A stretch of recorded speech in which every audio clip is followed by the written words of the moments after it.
Dear students, उम्मीद है कि आप अच्छे से होंगे। मैं शमा नाज BMS बखाइया से, और मेरा आज का जो टॉपिक है वो कोल एंड पेट्रोलियम है, जो मैंने क्लास 8 से लिया है। तो टॉपिक की तरफ बढ़ने से पहले मैं को बता दूं कि पढ़ना है हमें नेचुरल रिसोर्सेज क्या होते हैं। तो नेचुरल रिसोर्सेज हो गए कि कुदरती ज़राए जो हम कुदरत से हासिल करते हैं। छोटी सी मिसाल आपको दे दूं कि जो हमें कुदरती तरीके से हमारे पास अवेलेबल हैं, जो मौजूद हैं, हवा, पानी, सूरज की रोशनी वगैरह।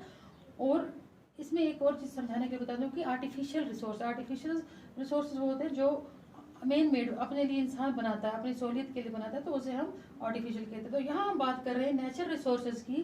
तो नेचुरल रिसोर्सेज जो है वो कुदरती तरीके से हमारे पास है। तो उनमें आ जाता है एग्जॉस्टेबल रिसोर्सेज और इनएग्जॉस्टेबल रिसोर्सेज।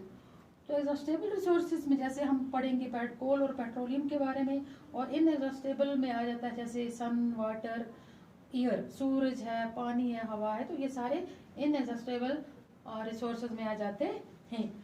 तो सबसे पहले हम पढ़ते हैं कि एग्जॉस्टेबल रिसोर्सेज कौन से होते हैं। तो the amount of these resources in nature is limited. तो कुदरत में ये जो रिसोर्सेज हैं, ये जो ज़राए हैं, ये बहुत महदूद हैं, लिमिटेड हैं। They can be exhausted by human activities. तो ये इंसानों के एक्टिविटीज से, जो हम लोग अपने लिए जो कर रहे हैं, जैसे कि जंगलों की कटाई करते हैं, तो उससे क्या इफेक्ट पड़ता है कि हमारे जंगली जानवरों पर भी उसका असर पड़ता है, या जो हम गैस की शक्ल में, नेचुरल गैस की शक्ल में, या और दूसरी चीज़ें जो हम अपने ज़मीन से हासिल करते हैं, मिनरल्स वगैरह, मादनियात वगैरह जो हैं, ये कुछ महदूद होते हैं। और ये जो है अगर हम इनका इस्तेमाल करते रहें तो ये एक टाइम ऐसा आता है कि ये एग्जॉस्ट जाते हैं, ख़त्म भी हो जाते हैं। तो इनएग्जॉस्टेबल रिसोर्सेज कौन से होते हैं? These resources are present in unlimited quantity. तो बच्चों, ये जो हमारे रिसोर्सेज हैं, ये जो ज़राए हैं, कौन से वाले? Inexhaustible resources. तो ये जो हैं, ये नेचर में अनलिमिटेड होते हैं, लामहदूद होते हैं, ये बहुत बड़ी क्वांटिटी में पाए जाते हैं। और जैसे कि इसके एग्जांपल है सूरज की रोशनी जो हम रोज देखते हैं, हवा जिसका तो इस बगैर हमारी जिंदगी का गुजारा ही नहीं है, एंड वाटर और पानी, जो हम रोजमर्रा की, ये तीन चीजें जो हम रोजमर्रा इसका इस्तेमाल करते हैं, लेकिन ये कभी ना खत्म होने वाली जो हमारे पास रिसोर्सेज हैं, जिन्हें हम इनएग्जॉस्टेबल रिसोर्सेज कहते हैं। हम इनका जितना भी इस्तेमाल करेंगे ये खत्म नहीं होंगे। तो उसके बाद हम आ जाते हैं कोल पर। तो कोल क्या होता है? तो it is a hard as stone as is and is black in colour. तो ये जो बेटा क्या होता है कि ये बहुत सख्त होते हैं, पत्थर की तरह, और इनका कलर जो है वो ब्लैक होता है, काला कलर होता है। Coal is one of the fuel used to cook food. तो ये जो कोल है हम खाना बनाने के लिए ईंधन के तौर पे भी, फ्यूल के तौर पे भी इस्तेमाल करते हैं। Earlier it was used in railway engines. तो पहले जो क्या होता था, जो हमारी इंजन्स वगैरह, जो ट्रेनें वगैरह चलती थी, उसी कोल पे चलती थी। उसके इंजन जो थे उसमें स्टीम वगैरह पैदा करके रेलगाड़ियों को चलाया जाता था। It is also used in thermal power plants for electricity. तो इसे बिजली पैदा करने के लिए भी इस्तेमाल में लाया जाता था कोल को। जैसे आजकल हाइड्रो प्रोजेक्ट्स वगैरह बन रहे हैं, जैसे इलेक्ट्रिसिटी पैदा करने के लिए, तो कोल का भी हम इस्तेमाल करते थे इलेक्ट्रिसिटी के लिए। जैसे आज पानी से, हवा से बिजली पैदा की जा रही है, तो कोल से भी बिजली पैदा की जाती थी। तो हाउ कोल इज फॉर्मड। तो ये कोल जो है आखिर ये बनता कैसे है?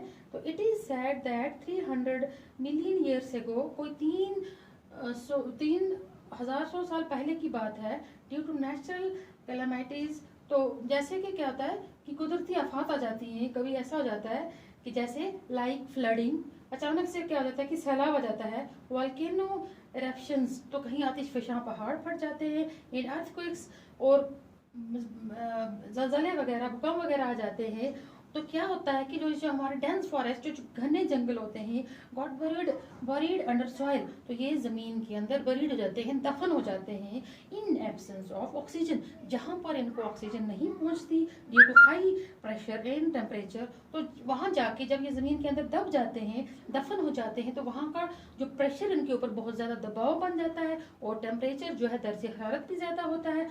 और ये जो डेड प्लांट्स हैं, जिन्हें हम वेजिटेशंस कहते हैं, dead plants got converted into coal. और यही जो डेड जो हमारे वेजिटेशन वगैरह होते हैं, जंगल होते हैं, ये वहाँ जाकर क्या हो जाते हैं, कोल बन जाते हैं। तो कोल जो है वो बन जाता है।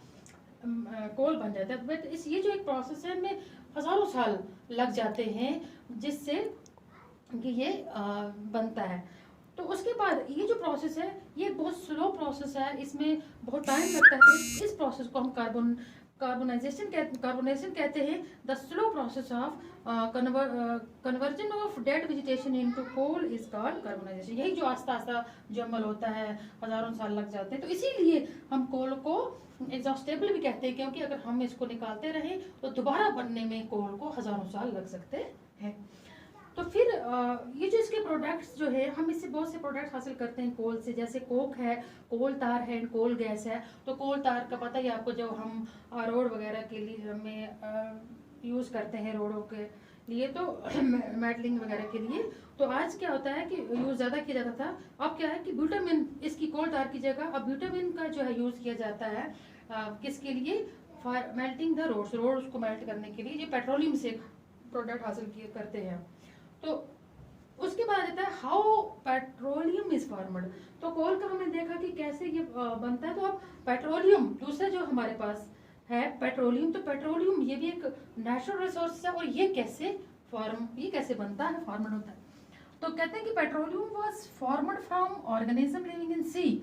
वो वाले हमारे जानदार जो कहाँ रहते हैं, पानी में रहते हैं, जो कहाँ पर रहते हैं, दरियाओं में रहते हैं, समुद्रों में रहते हैं। एज दीज ऑर्गेनिजम्स डाइड, तो ये क्या हो जाता है, जब ये मर जाते हैं, their bodies settle at the bottom of the sea. तो ये इनकी जो बॉडीज होती हैं वो कहाँ जाके सेटल हो जाती हैं, कहाँ बैठ जाती हैं, हमारे दरियाओं के नीचे बैठ जाती हैं। And God covered with layers of sand and clay, और इनके ऊपर क्या हो जाता है, किससे ये ढक जाती हैं, ये रेत और मिट्टी से ढक जाती हैं। और इनको भी ओवर मिलियंस ऑफ ईयर, हजारों साल लग जाते हैं, जब वहाँ भी एब्सेंस ऑफ एयर, हवा नहीं पहुँचती, ऑक्सीजन नहीं पहुँचती, और वहाँ का टेम्परेचर भी बहुत ज़्यादा होता है, और उनके ऊपर हाई प्रेशर दबाव भी बढ़ जाता है। और ये जो हमारे डेड ऑर्गेनिज्म हैं, ये जो हमारे जानदार हैं मरे हुए, ये किस में बदल जाते हैं, पेट्रोलियम और नेचुरल गैस में, कुदरती गैस में, पेट्रोलियम और कुदरती गैस में बदल जाते हैं। तो मुझे लगता है आपको यहाँ तक समझ आई होगी। तो यहाँ पर जो है ये जो हमारे पास अब पेट्रोलियम जो है हम हासिल करते हैं, पेट्रोलियम जो है इसकी बड़ी अजीब सी अड्यूर होती है, अजीब सी स्मेल होती है।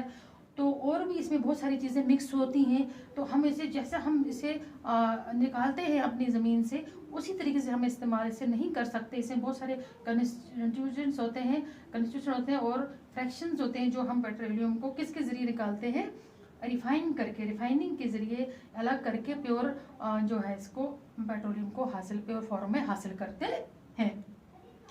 तो उसके साथ आती है नेचुरल गैस जो है, नेचुरल गैस भी a very important fossil fuel. Natural gas जो है ये भी हम किससे हासिल करते हैं, इसी तरीके से जैसे हमने कोल हासिल किया, जैसे पेट्रोलियम हासिल किया, किससे, मरे हुए जो डेड बॉडीज हैं, किसके ऑर्गेनिजम्स की या प्लांट्स से। तो ये भी हमारे लिए जो है एक कुदरती जो गैस है, और ये भी natural gas is stored under high pressure as compare to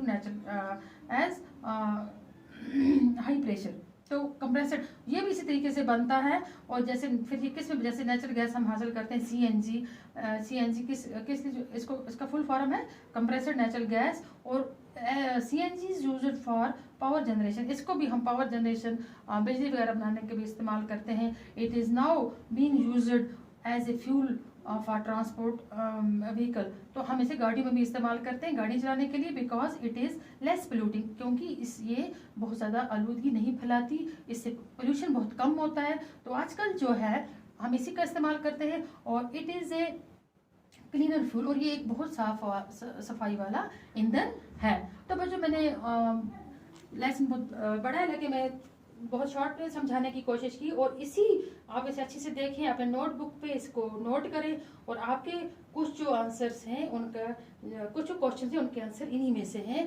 तो बाकी वस्सलाम।